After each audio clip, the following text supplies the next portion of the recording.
اچھا، آج کی اس گہری تحقیق میں ہم ایک ایسے موضوع پر بات کرنے جا رہے ہیں جو تاریخ، انسانی نفسیات اور مافوق الفطرت واقعات کے ایک بہت ہی سنسری خیز سنگم پہ کھڑا ہے۔ ایک واقعی بہت پیچیدہ موضوع ہے۔ بالکل۔ تو چلیں اب اس ساری بات کی تہہ کھولتے ہیں۔ آج کے اس تفصیلی جائزے کا جو اس بیانیے میں ایک انتہائی غریب آدمی کی مجبوری کا ذکر ہے، رات کے اندھیرے میں ہونے والی ایک خفیہ سازش ہے، اور پھر ایک ایسا واقعہ ہے جو بظاہر فطرت کے سارے اصولوں کو توڑ دیتا ہے۔ صحیح۔ اور یہاں یہ واضح کرنا بہت ضروری ہے کہ ہمارا مقصد کسی مخصوص مذہبی یا سیاسی نظریے کی تائید یا تردید کرنا بالکل نہیں ہے۔ بالکل نہیں، ہم صرف ان افکار اور اس کہانی کا تجزیہ کر رہے ہیں جو ہمیں اس ماخذ میں فراہم کی گئی ہے۔ ہم دیکھیں گے کہ اس کے اندر کون سے نفسیاتی اور سماجی پہلو چھپے ہیں۔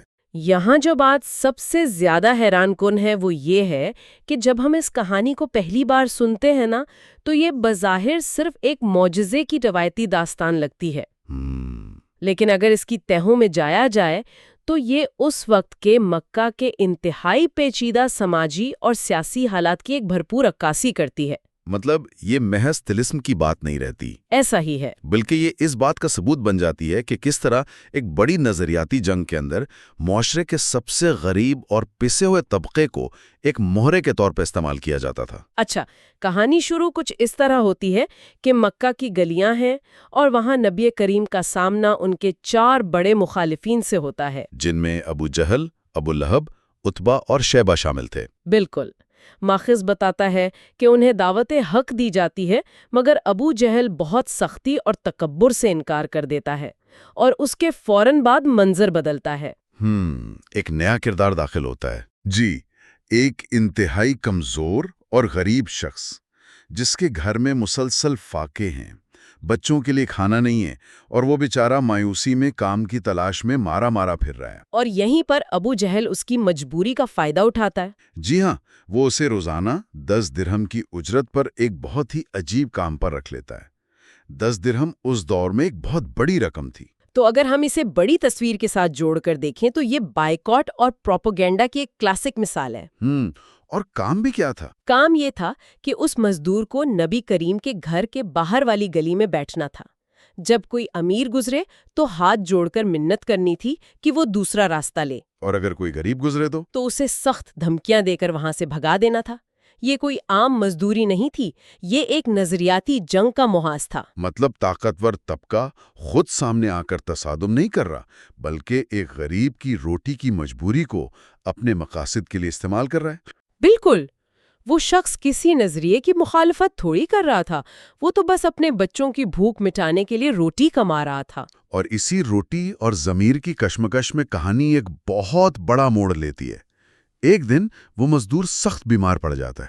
اسے تیز بخار ہوتا ہے نا؟ ہاں، وہ گلی میں آ تو جاتا ہے دہاڑی کے چکر میں، مگر بخار کی وجہ سے سارا دن بس ایک دیوار سے ٹیک لگا کر نڈھال بیٹھا رہتا ہے۔ نہ کسی امیر کو روکتا ہے، نہ کسی غریب کو دھمکاتا ہے۔ بالکل، وہ سوچتا ہے گزرتے ہیں تو گزرنے دو۔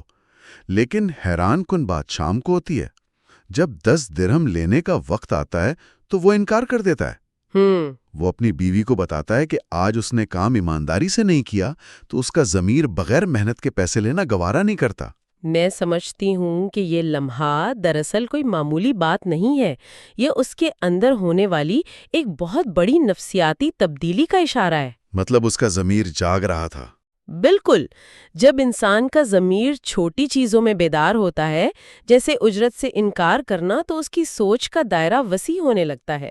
وہ صرف اپنی ذات تک محدود نہیں رہتا۔ صحیح۔ وہ اپنے ارد گرد ہونے والے بڑے بیانوں پر سوال اٹھانا شروع کر دیتا ہے۔ وہ جسمانی کمزوری کا وقفہ دراصل اس کے ذہن کے دریچے کھول دیتا ہے، اور یہی کھلے ہوئے دریچے اسے ایک خطرناک شک کی طرف لے جاتے ہیں۔ رات کا وقت ہوتا ہے، وہ اپنی بیوی سے ایک راز بانٹتا ہے۔ وہ راز کیا تھا؟ وہ کہتا ہے کہ سارا مکہ کہتا ہے کہ یہ نیا دین جھوٹا ہے، لیکن اس کا اپنا دل اس بات کو ماننے سے انکار کر رہا ہے۔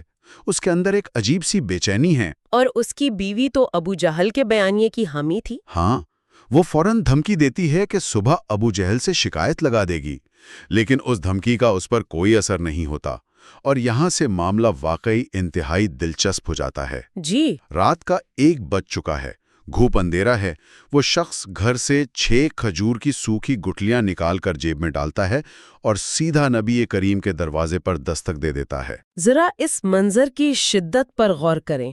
رات کا 1 بجے ایک شخص جو دن میں آپ کا راستہ روک کر بیٹھا ہوتا ہے، وہی رات کی تاریکی میں آپ کے دروازے پر جواب مانگ رہا ہے۔ شک انسان کے اندر واقعی ایک آگ لگا دیتا ہے۔ بالکل، سچائی کی طلب اتنی شدید ہوتی ہے کہ وہ اسے معاشرے کے خوف اور معاشی فکر سے مکمل آزاد کر دیتی ہے۔ وہ سو نہیں سکتا تھا جب تک اسے جواب نہ ملے۔ اور وہ کوئی عام سوال نہیں پوچھتا، بلکہ ایک باقاعدہ چیلنج پیش کر دیتا ہے۔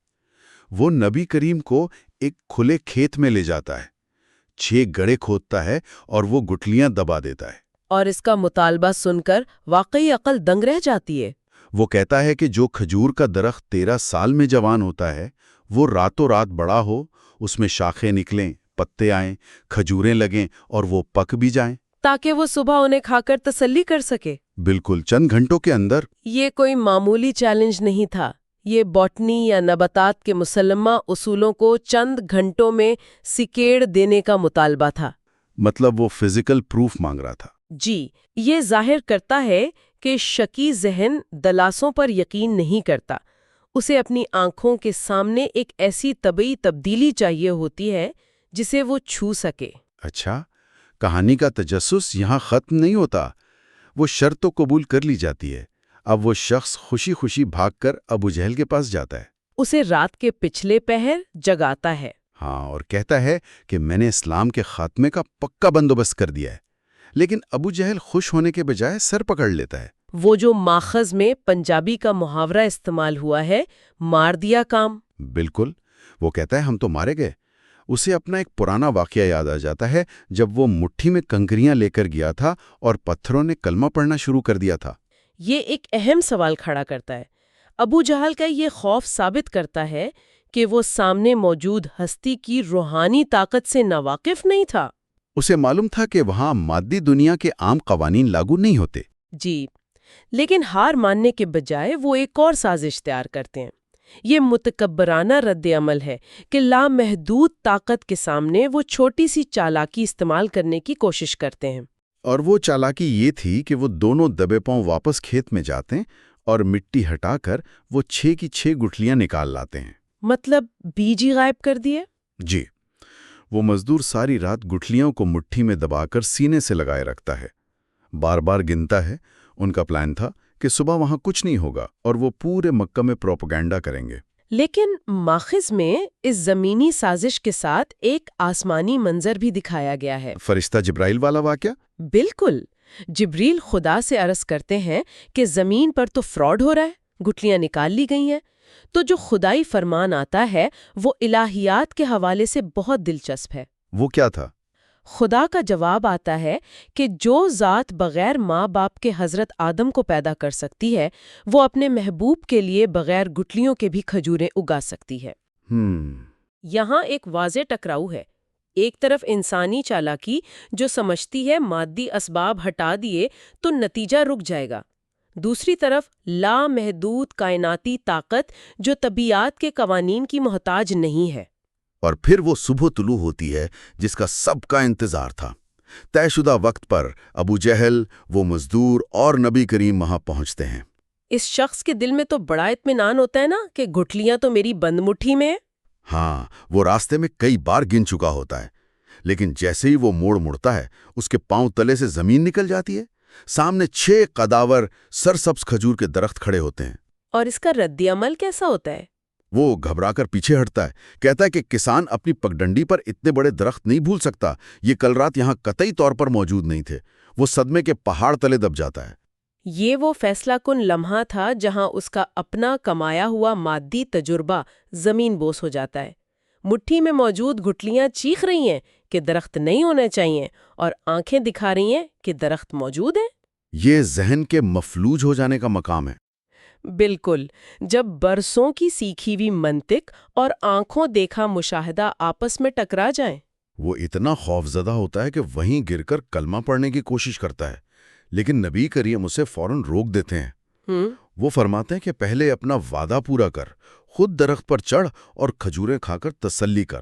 تو وہ کانپتے ہوئے درختوں پر چڑھتا ہے؟ جی، وہ باری باری 6 درختوں سے کھجوریں توڑ کر کھاتا ہے، لیکن جب وہ پہلی کھجور چباتا ہے تو اسے شاید اس سے بھی بڑی حیرت کا سامنا کرنا پڑتا ہے۔ گٹلی نہیں ہوتی؟ بالکل، دنیا کی ہر کھجور میں گٹلی ہوتی ہے، مگر ان 6 درختوں کی کسی ایک کھجور میں بھی کوئی گٹلی نہیں تھی۔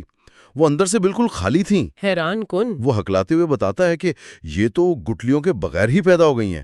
تب نبی کریم مسکرا کر فرماتے ہیں کہ اب زیادہ ہوشیار نہ بن، جو گٹلیاں تو رات کو نکال کر لے گیا تھا وہ قیامت تک اپنے پاس سنبھال کر رکھ۔ اس واقعے کا یہ آخری حصہ انتہائی کمال کا ہے۔ اگر ہم اس کے استعاراتی پہلو پر بات کریں تو گٹلی کا نہ ہونا محض معجزہ نہیں تھا، بلکہ ایک بڑی علامت بن گئی۔ کیسی علامت؟ یہ اس بات کا نشان ہے کہ انسان کی بے ایمانیوں کو قدرت کس طرح غیر متوقع مات دیتی ہے۔ وہ گٹلیاں جو اس نے فتح کے ثبوت کے طور پر رکھی تھیں، وہ اس کے اپنے فراڈ کا ایک مستقل ثبوت اور بوجھ بن گئیں۔ اور دوسری طرف جو سچائی تھی وہ ان مادی گٹلیوں کے بغیر بھی پوری آب و تاب کے ساتھ اپنا لوہا منوا چکی تھی۔ یہ انسانی عقل کے غرور اور مافوق الفطرت طاقتوں کی لامحدودیت کا ڈرامائی اظہار ہے۔ تو اس سب کا مطلب کیا ہے؟ یہ تو کہانی ہو گئی جو ہمیں ماخذ سے ملی، لیکن اس یوٹیوب ویڈیو میں جس انداز سے یہ بیانیہ پیش کیا گیا ہے وہ بھی ایک الگ موضوع ہے۔ خطابت کا انداز؟ جی ہاں، مفتی صاحب نے صرف کہانی نہیں سنائی، بیچ میں شاعری کا بھرپور استعمال ہے۔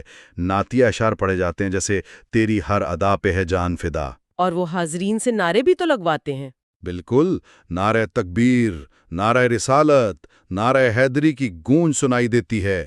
سامعین کا جذباتی جوش و خروش واضح محسوس ہوتا ہے۔ ایک غیر جانبدار مبصر کے طور پر اس خطابت کی طاقت کو سمجھنا بہت اہم ہے۔ مقرر اپنی آواز کے اتار چڑھاؤ اور نعروں سے لوگوں کو باندھ لیتا ہے کہ وہ خود کو اس 1400 سال پرانے واقعے کا حصہ محسوس کرنے لگتے ہیں۔ اور اس میں ایک مقامی کلچر کی تفصیل بھی بڑی دلچسپ ہے۔ دوران تقریر مقرر اچانک کہتا ہے کہ میرے ہاتھ میں تو چودھری ملازم صاحب نے جھنڈے پکڑا دیے ہیں۔ اب اس بات کا اصل تاریخی کہانی سے تو کوئی تعلق نہیں ہے۔ ہاں، تو یہ کیوں بولا گیا؟ دراصل یہ خطبہ 12 ربیع الاول کے جلوس سے ٹھیک ایک رات پہلے دیا جا رہا ہے۔ وہ اس داستان کو استعمال کر کے لوگوں کو ترغیب دے رہا ہے کہ وہ کل صبح جلوس میں شریک ہوں۔ تو یہ بات سمجھنے میں مدد کرتی ہے کہ تاریخی کہانیاں معاشرے میں کیسے فنکشن کرتی ہیں۔ یہ صرف کتابوں میں پڑھنے کے لیے نہیں ہوتی، بلکہ ایک کمیونٹی کو اکٹھا کرنے اور ان میں جوش پیدا کرنے کا کام کرتی ہیں۔ کہانی کا تعلق 1400 سال پہلے کے مکہ سے تھا، لیکن اس کا اطلاق آج کے دور کے جلوس کی تیاری کے لیے ہو رہا ہے۔ یہ بیانیے کی وہ پوشیدہ طاقت ہے جو زمان و مکان کو پھلانگ کر لوگوں کے موجودہ رویوں پر اثر انداز ہوتی ہیں۔ داستانیں محض تاریخ نہیں، زندہ سماجی آلہ ہوتی ہیں جو منتشر لوگوں کو ایک طاقتور ہجوم میں بدل دیتی ہیں۔ صحیح کہا آپ نے۔ اچھا، آج کے اس تفصیلی جائزے کو اب ہم سمیٹنے کی طرف چلتے ہیں۔ آج ہم نے ایک ایسی داستان کا سفر کیا جو مکہ کے گلی کے بائیکاٹ سے شروع ہوئی اور فطرت کے قوانین توڑنے والے واقعے پر ختم ہوئی۔ اور اس بحث نے انسانی رویوں اور شکوک و شبہات کے کئی پوشیدہ گوشوں کو بے نقاب کیا ہے۔ بالکل۔ تو اس علمی نشست کو ختم کرنے سے پہلے ہم ایک ایسا سوال غور و فکر کے لیے چھوڑے جاتے ہیں جس کا تعلق سیدھا انسانی نفسیات سے ہے۔ وہ کیا ہے؟ ذرا اس ذہنی کشمکش پر غور کیا جائے جب انسان کے ہاتھ میں اس کا مادی ثبوت ہو، جیسے وہ مٹھی میں بند گٹھلیاں، دوسری طرف آنکھوں کے سامنے ایک ناقابل فہم حقیقت ہو، جیسے وہ 6 درخت۔ جب سائنس اور مافوق الفطرت آپس میں پوری قوت سے ٹکراتے ہیں تو کیا ذہن ہمیشہ نئی چیز کو ماننے پر مجبور ہو جاتا ہے جو وہ دیکھ رہا ہوتا ہے؟ یا وہ خوفزدہ ہو کر اپنے انہی پرانے تصورات اور اپنی مٹھی میں بند انہی سوکھی گٹھلیوں سے ہی چمٹا رہتا ہے؟ بالکل۔ یہ انسانی وجود کا وہ معمہ ہے جس کا حتمی جواب انسان آج تک تلاش کر رہا ہے۔